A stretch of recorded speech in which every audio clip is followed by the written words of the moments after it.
잠언 17장 17절 함께 읽겠습니다. 친구는 사랑이 끊어지지 아니하고 형제는 위급한 때를 위하여 낳느니라. 아멘. 오늘 말씀의 제목입니다.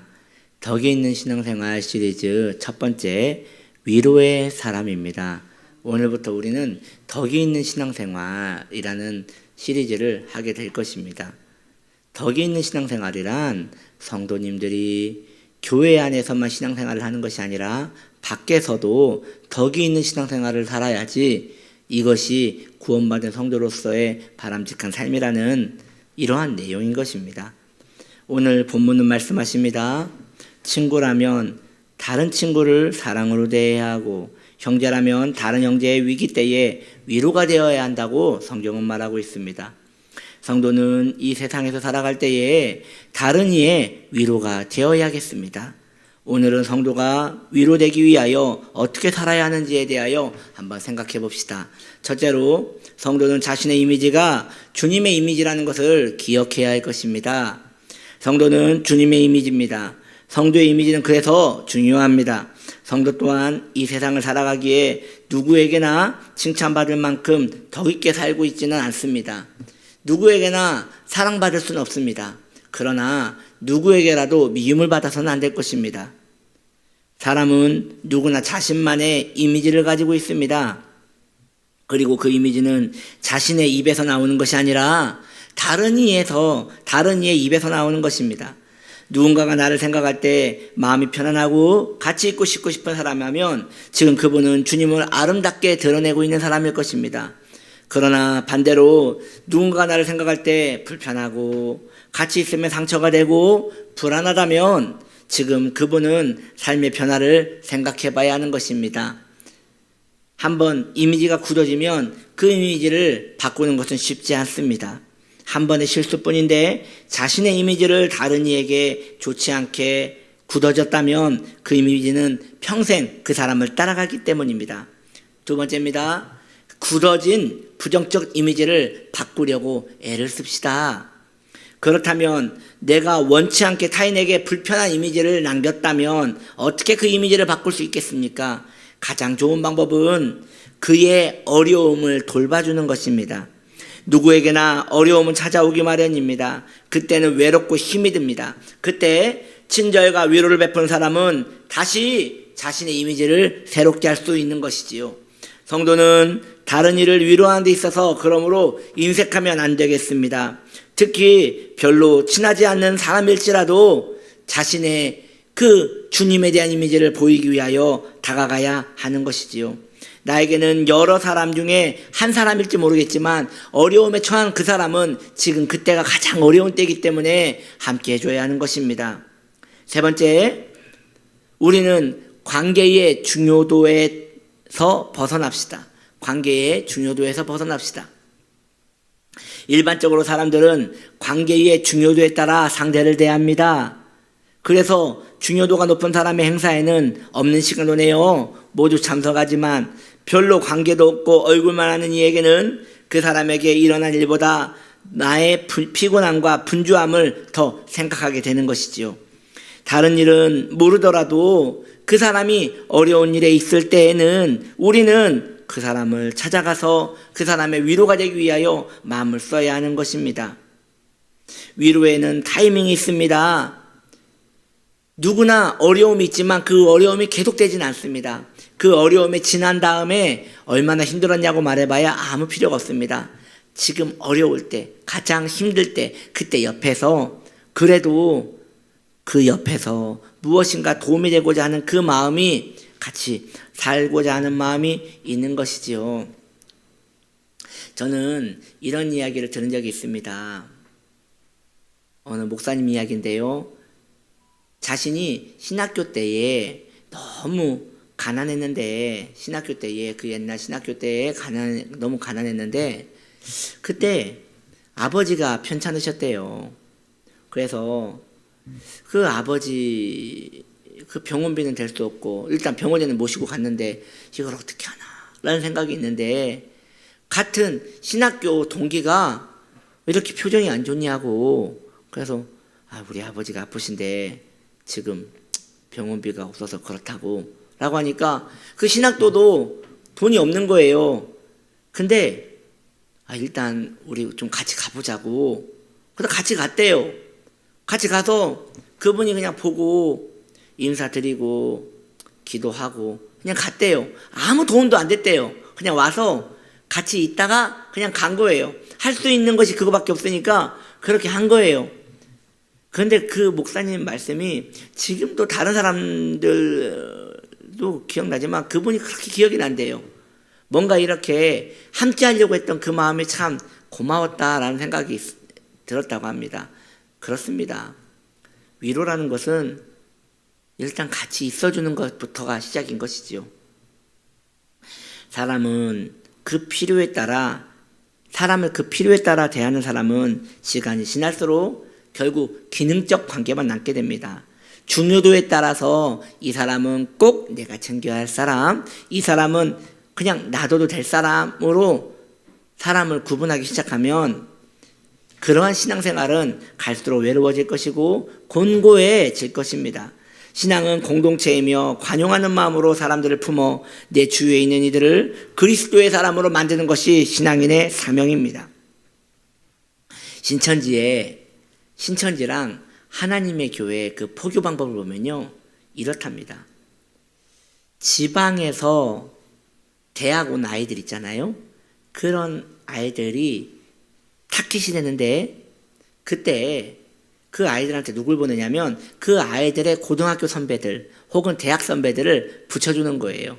그래서 자연스럽게 다가가는 거예요. 어느 고등학교 다녀요? 어느 고등학교 다녀다 왔어요? 그러면 나 지금 어느 고등학교라고. 나 거기 고등학교 몇 개라고. 선배네요. 동생 하면서 그때부터 그 아이를 계속 데리고 다니는 거예요. 계속 밥을 사주고 먹을 걸 주고 그리고 모임에 찾아가고 계속 이렇게 함께 해주는 거예요. 그런데 더 큰 문제가 있어요. 그 사람이 이제 그 지방에서 온 그 친구가 말이죠, 신앙생활을 한단 말이죠. 그러면 신앙생활 하는 사람들 전부 다 알잖아요. 신천지가 이단이고 하나님의 교회 이단인 거 다 알잖아요. 그런데 나중에 알려준단 말이죠. 사실은 형이 신천지야. 그래도 못 헤어진다는 거예요. 왜냐하면 사랑을 받았기 때문에, 위로를 받았기 때문에 못 벗어난다는 거예요. 그래서 뻔히 알면서도 그래도 같이 그렇게 다니더라는 것이죠. 그게 위로하는 사람의 능력입니다.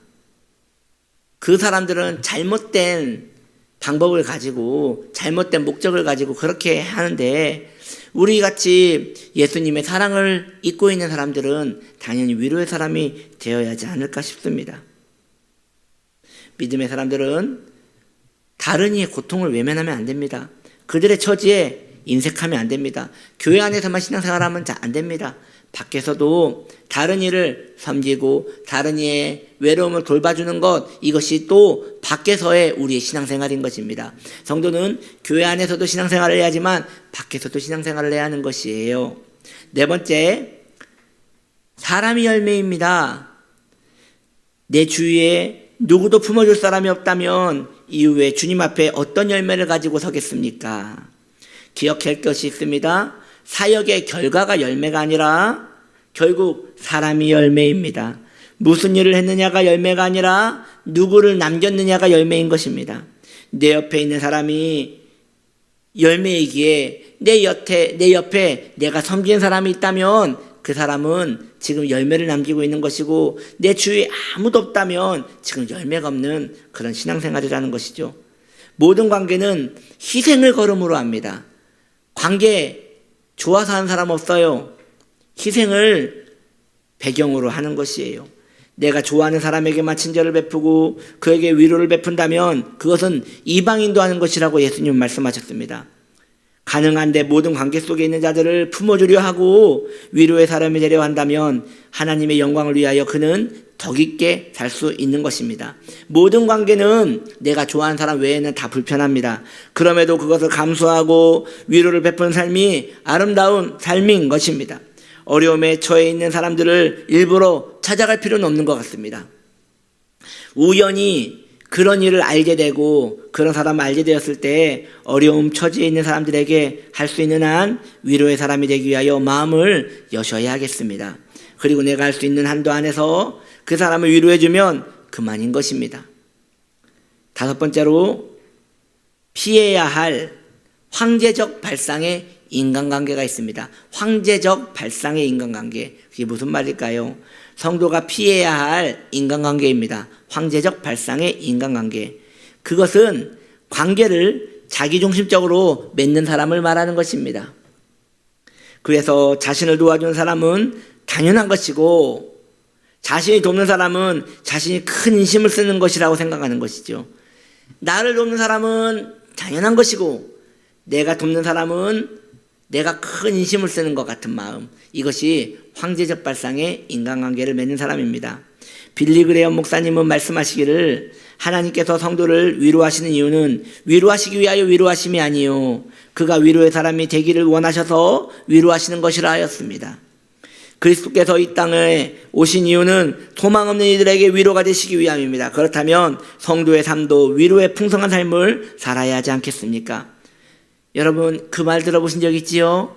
곳간에서 인심 난다고. 곳간에서 인심 난다. 이 말은 가진 것이 있어야 베풀 수 있다는 것입니다. 다른 말로 사랑을 받은 자가 사랑을 줄 수 있지 사랑을 받은 적도 없는 자는 사랑을 베풀 수도 없는 것입니다. 늘 마음이 공허하고 슬픈 사람은 다른 사람을 돌볼 마음에 여유가 없습니다. 우리는 하나님의 사랑을 이미 받지 않았습니까? 사랑하는 성도님들이요, 하나님의 사랑을 받지 않았습니까? 그렇다면 우리의 곳간은 이미 차고 넘치는 것 아니겠습니까? 그 사랑이 내 안에 실제인지 허상인지 하나님의 사랑을 여러분들이 받았다면 그 사랑이 실제로 받은 것인지 가짜로 받은 것인지 그건 구분하는 것이 쉽습니다. 내가 다른 이에게 친절을 베풀 수 있다면, 내가 다른 이에게 위로를 베풀 수 있다면 그 사랑은 하나님의 사랑 안에 머물러 있는 것입니다. 우리는 누구나 사랑받고 싶습니다. 어딜 가나 존중받고 싶습니다. 위로받고 싶습니다. 누구나 그렇습니다. 그렇다면 우리도 다른 이에게 그렇게 행하면 됩니다. 그것이 황금률이기 때문입니다. 우리가 다른 이에게 좋은 이미지를 남기지 못하고 있거나 혹은 관계가 좋지 못한 사람이 어려움을 겪고 있을 때 그 자리에 함께 있지 않는다는 것은 이제 우리 그만 자리를 정리합시다, 이제 우리 그만 관계를 끊읍시다 라고 말하는 것과 같은 것이죠.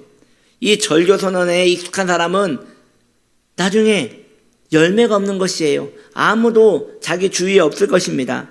그럼 누구에게 복음을 전할 수 있고 누구에게 하나님의 사랑을 전할 수 있는 것입니까? 말씀을 정리합니다. 그러므로 성도는 모두 위로의 사명을 가지고 이 땅에 살아가는 존재들입니다. 진노의 자녀요, 죄인으로서 멸망받을 우리였습니다. 그런데 우리에게 주님이 찾아오셨습니다. 주님이 우리를 찾아와 주신 이유는 우리도 어려운 사람, 가난한 사람, 병든 사람, 고독한 사람, 죽어가는 사람들에게 위로자가 되어주라고 우리에게 모델이 되어주신 것입니다. 우리가 아직 천국에 가지 않고 이 땅에 살고 있는 이유는 아직 우리가 위로해 주어야 할 사람이 남아있기 때문일 것입니다. 성도는 위로의 사람입니다. 다른 이의 슬픔의 자리에 함께 슬퍼하며 위로해 줄 수 있는 덕 있는 그런 사람 되기를 예수님의 이름으로 축복합니다. 기도합니다.